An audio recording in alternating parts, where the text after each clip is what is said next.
Good morning, this is Beaty-Coffey of the Ministry of Uncover No More. The bell has already been rung. This is part 2, where I am actively doing a spell using 3 poems of Emily Bronte.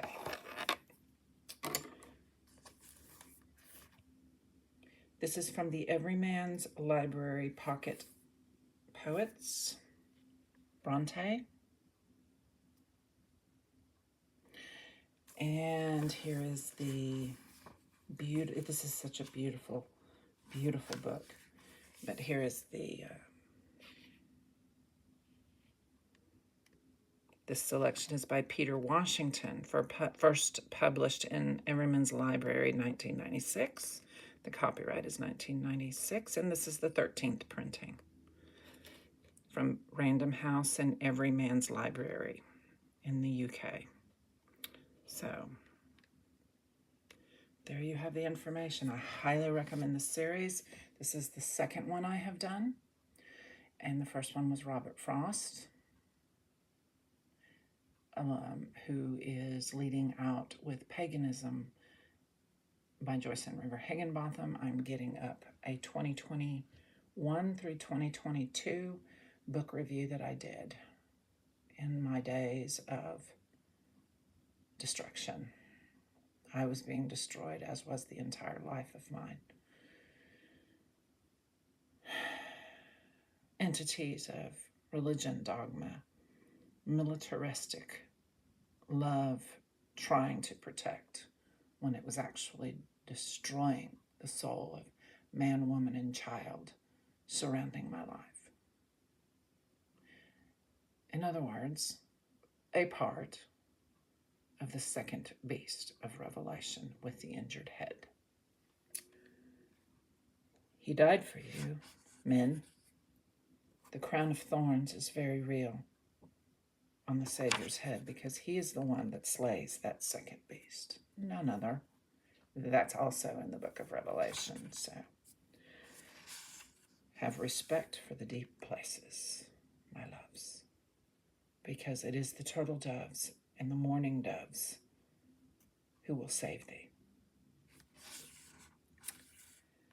as exemplified in the very real water baptism of a 33-year-old man over 2,000 years ago.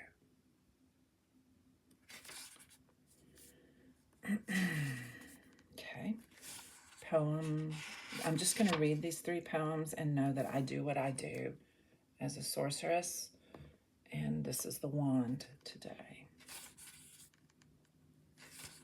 It will take me several days to complete this. I am also referencing a part of John chapter 15 on the 2nd of July, 2025, with the first poem on page 37. So I'm going to be reading 3 poems. Mild the Mist Upon the Hill, page 37.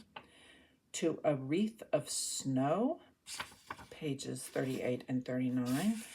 And to sum it up, No Coward Soul Is Mine, pages 40 and 41. Okay, so this is a 3-poem spell. The spell itself is going somewhere, and I have not solved that in my mind yet, but it is being solved. So that is yet to come. And yet it is already here as far as my artwork, and I see it. All right. Yes, it's time for me to do something that I saw 2 months ago, which is buy my next huge spell book, art book.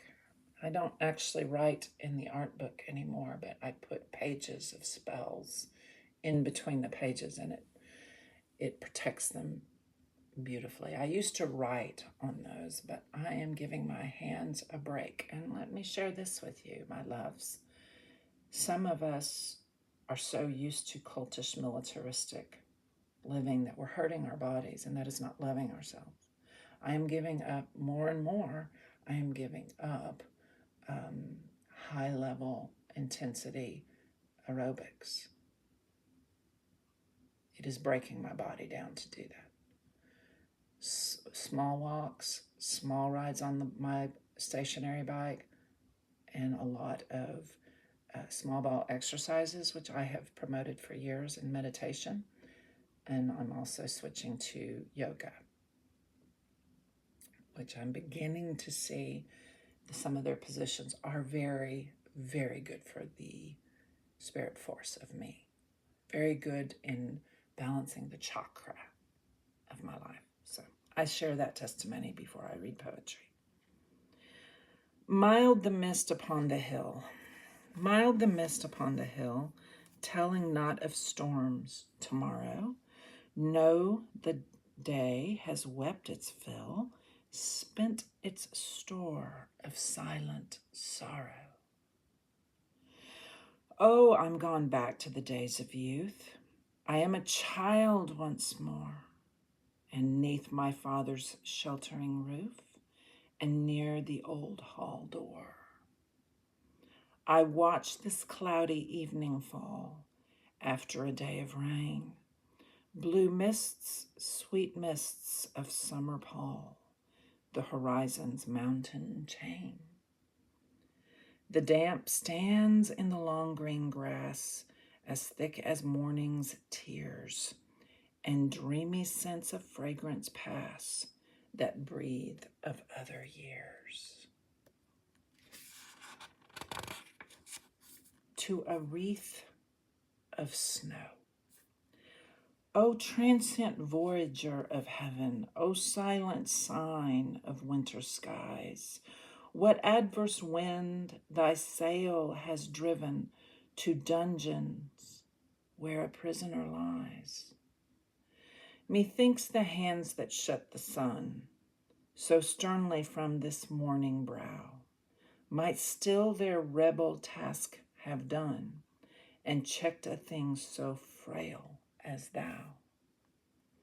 They would have done it had they known the talisman that dwelt in thee, for all the suns that ever shone have never been so kind to me. For many a week and many a day my heart was weighed with sinking gloom, when morning rose in morning gray and faintly lit my prison room. But angel-like, when I awoke, thy silvery form so soft and fair, shining through darkness, sweetly spoke of cloudy skies and mountains bare. The dearest to a mountaineer, who all life long has loved the snow that crowned her native summits drear, better than greenest plains below.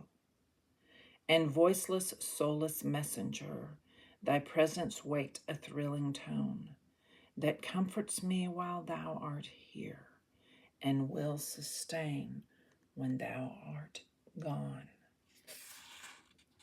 No coward soul is mine. No coward soul is mine, no trembler in the world's storm-troubled sphere. I see heaven's glories shine, and faith shines equal, arming me from fear. O God within my breast, almighty ever-present deity, life that in me has rest, as I, undying life, have power in thee. Vain are the thousand creeds that move men's hearts unutterably vain, worthless as withered weeds, or idlest froth amid the boundless main. To waken doubt in one, holding so fast by thy infinity, so surely anchored on the steadfast rock of immortality. With wide embracing love, thy spirit animates eternal years, pervades and broods above, changes, sustains, dissolves, creates, and rears. Though earth and moon were gone, and suns and universes ceased to be, and thou wert left alone, every existence would exist in thee. There is not room for death, nor atom that his might could render void, since thou art being and breath, and what thou art may never be destroyed.